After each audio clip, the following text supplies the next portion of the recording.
Bien, vamos a iniciar entonces con la unidad 1 de nuestro programa de Derecho Penal Parte General.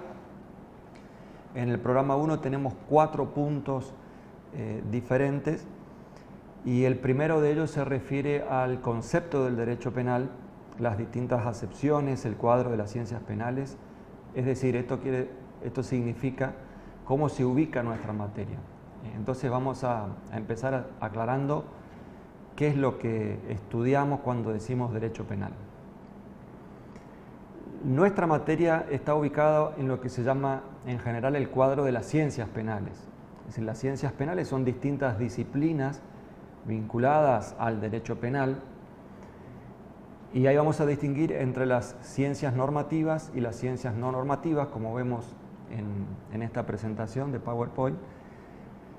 Entre las ciencias normativas distinguimos el derecho penal, parte general, es la materia que estudiamos en este curso, y la parte especial. Hago una aclaración aquí. El derecho penal parte general, que es lo que vamos a estudiar nosotros ahora, comprende en el Código Penal argentino, es decir, yendo a la legislación concreta, comprende el libro primero del Código Penal, es decir, el artículo primero hasta el 79, hasta el 78 incluido. A partir del artículo 79 ya es parte especial del derecho penal. Esa primera parte es lo que nosotros vamos a estudiar. Ya vamos a dar un concepto, pero previamente quiero hacer una distinción con las otras disciplinas. El derecho procesal penal, como ustedes sabrán, en esta instancia de la carrera, es el conjunto de normas procesales que tiene la legislación para aplicar el derecho de fondo. Nosotros vamos a estudiar derecho penal, que es derecho de fondo. O sea que derecho procesal penal por el momento no. Está vinculado obviamente con nuestra materia, pero no es nuestro objeto de estudio. El derecho de la ejecución penal tiene que ver con la etapa de cumplimiento de las penas. Algo de eso vamos a ver en la última parte de nuestra materia. Y por otro lado, acá viene lo importante, distinguir el derecho penal de la criminología, la medicina legal, la psiquiatría forense, la criminalística, política criminal, filosofía. Son disciplinas distintas, que están muy vinculadas, sí, pero que no son exactamente lo mismo. Vamos al derecho penal, vamos a ver un concepto del derecho penal, aclarando previamente que hay por lo menos dos acepciones, dos formas de entender qué dice una persona cuando se refiere al derecho penal. En primer lugar, se entiende el derecho penal como el conjunto de normas jurídicas que están vinculadas con los delitos. Desde ese punto de vista, se entiende al derecho penal como simplemente los preceptos normativos, es decir, las leyes, conjunto de normas legales vinculadas a los delitos y sus consecuencias. Desde ese punto de vista podríamos decir que lo más puro del derecho penal es la ley, el Código Penal. Y en un sentido más amplio, se entiende también por derecho penal a una disciplina, a una ciencia que trata de darle a esas normas del Código Penal una interpretación racional, armónica, coherente, sistemática y sobre todo vinculando el Código Penal, las normas del Código Penal con las normas de la Constitución Nacional. En ese sentido más amplio, el derecho penal se entiende como dogmática penal, así se le llama, así la conocemos los penalistas a nuestra disciplina como dogmática penal. O sea que aclaremos entonces estas dos acepciones. Bueno, ustedes verán en un trabajo de mi libro Estudios de Derecho Penal, van a ver en uno de los capítulos, de los primeros capítulos de este libro, las principales corrientes criminológicas, que es el punto 2 de nuestra unidad. Y ahí trato de explicar las corrientes criminológicas a lo largo de la historia más importantes. ¿Qué son las corrientes criminológicas? Bueno, son las distintas ideas que se han dado en la criminología, es decir, en el estudio de la cuestión criminal dentro de una sociedad. Fíjense que no es lo mismo que el derecho penal, aunque tiene una vinculación, no es lo mismo estudiar el Código Penal o interpretar las normas del Código Penal en relación a la Constitución Nacional que estudiar la cuestión criminal dentro de la sociedad. Esto segundo es la criminología. Bueno, en esta obra se trata de explicar entonces las distintas corrientes criminológicas y van a encontrarse ahí con las distintas ideas que se han dado a través de la historia para tratar de explicar por qué existe el crimen, cuáles son las causas, cuáles son las posibles soluciones, si es normal, si no es normal que exista crimen en la sociedad de distintas maneras. Menciono simplemente las corrientes más importantes acá por cuestiones de tiempo. El positivismo criminológico, a cargo de Lombroso, cuyo principal exponente fue un italiano, Cesare Lombroso, quien consideraba que el crimen, digamos, está condicionado en las personas por sus características físicas, atávicas o características genéticas. Eso lo van a encontrar, por eso me remito al trabajo más explicado en detalle en este libro. También vemos en esta unidad 1 la política criminal en la Argentina, es decir,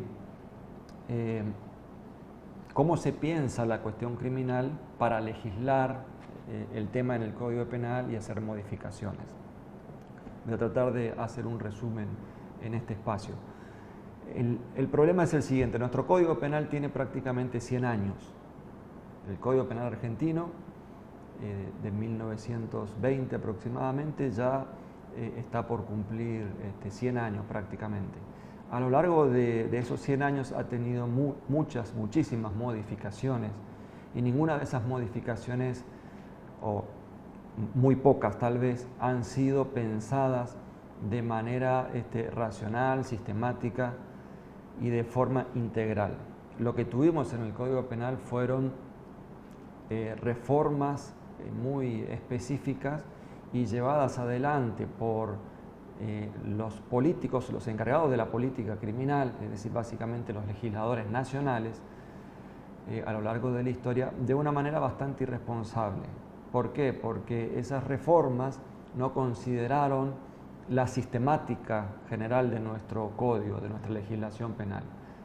Cada reforma que se hizo al Código Penal es como un parche que se le fue poniendo a problemas que iban surgiendo en la sociedad.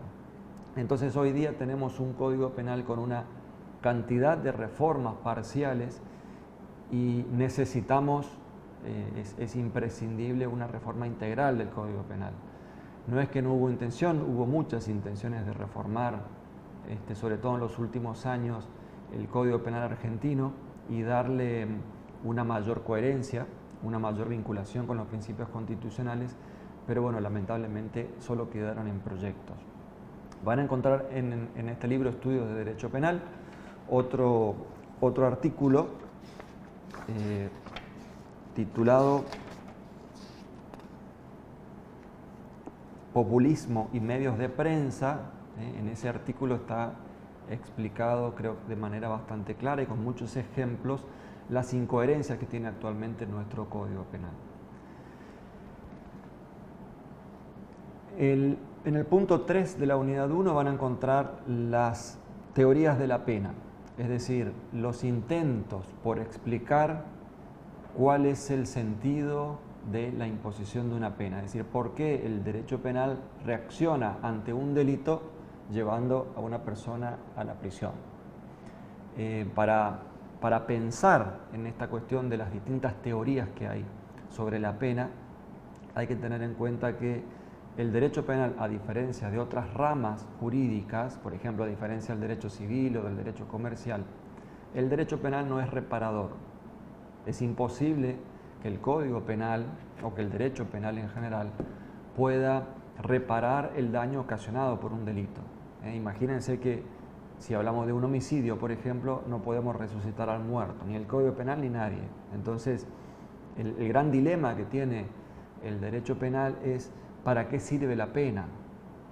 Si Juan mata a Pedro, ¿por qué mandamos preso a Juan? Si con eso no le vamos a resucitar al muerto ni le vamos a devolver a los familiares de la víctima el dolor sufrido por el delito. Bueno, acá es donde los filósofos de nuestra materia, la filosofía en general, que es una disciplina también vinculada al derecho penal, los autores a través de la historia del derecho penal han tratado de explicar cuál es el sentido de la pena, es decir, para qué se impone una pena. Y ahí van a encontrar dos grandes grupos de teorías, las teorías absolutas y las relativas. Las primeras, las teorías absolutas, son las que tratan de justificar la imposición de la pena simplemente pensando en el valor justicia. Entonces, no se busca una utilidad para la pena, lo que se trata de hacer es simplemente justificarla invocando la justicia divina, la justicia moral, de acuerdo a cuáles sean las teorías que van viendo. Ahí van a encontrar la teoría de la expiación, por ejemplo, la teoría de la retribución. Y por otro lado, en las teorías relativas, ahí sí se trata de encontrarle un sentido a la pena. Por ejemplo, van a encontrar las teorías de la prevención general negativa, que dice, bueno, el sentido de la pena es, por ejemplo, disuadir a la gente. O sea, se manda preso a la persona que cometió un delito para disuadir al resto de la sociedad, convencerlo de que eso no se hace porque si no también va a ir preso, va a sufrir esas mismas consecuencias. Es importante que entiendan cuál es el mensaje, digamos, de cada una de estas teorías, y lo más importante al final, en ese punto 3, es saber en nuestra Constitución, o sea, en nuestra legislación, cuál de estas teorías se recepta, cuál de estas teorías de la pena es la que está prevista, digamos, de alguna manera en nuestra Constitución. Adelantando brevemente, la única referencia que hay en la Constitución Nacional y en los tratados internacionales es la referencia a la llamada teoría de la prevención especial positiva. O sea, el fin de la pena es la resocialización de los individuos, aunque en la práctica sea difícil de justificarla. Todas las teorías son difíciles de justificar en la práctica, tienen algún problema, algún defecto, pero nuestra Constitución solo habla de esa. Finalmente, en el punto 4 de la unidad 1, y esto es muy importante, van a ver los principios constitucionales aplicables al derecho penal, es decir, las normas que están previstas en la Constitución y en los pactos internacionales que se refieren o que limitan la posibilidad de que el Estado argentino legisle en materia de derecho penal.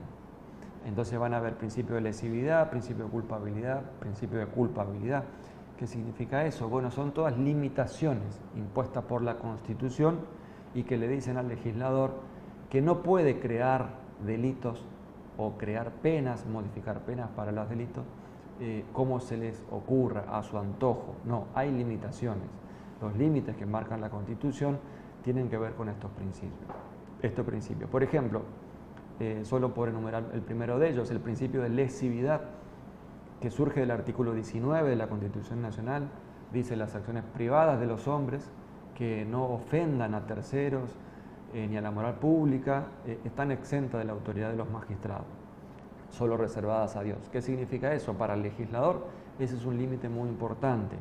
El legislador no puede crear un delito si la conducta que pretende convertirla en delictiva no es una conducta que signifique o que provoque un daño a terceros. Desde este punto de vista, el principio de lesividad se ha discutido desde hace ya muchos años, por ejemplo, el tema de la tenencia de estupefacientes para consumo personal. Y sabrán ustedes que la Corte Suprema de Justicia de la Nación y muchos tribunales en distintos fallos han dicho que es inconstitucional penar a las personas que tienen estupefacientes para su propio consumo. ¿Y esto por qué? Por el principio de lesividad, por el límite que le establece la Constitución al legislador. No cualquier conducta puede ser delito. Solo puede ser delito aquella conducta humana que implique afectación a bienes jurídicos de terceros. El homicidio, la lesión, el robo, son todas conductas que afectan la vida humana, la integridad física o la propiedad. Pero si no existe tal lesión a un bien jurídico de tercero, entonces esa conducta humana nunca podría ser considerada delictiva. Bueno, el principio de legalidad, culpabilidad, última ratio, son principios constitucionales que van a limitar nuestra materia y que son fundamentales para entender después el desarrollo de las demás unidades que vienen a continuación, así que ahí les remitimos a las obras de la bibliografía que indicamos.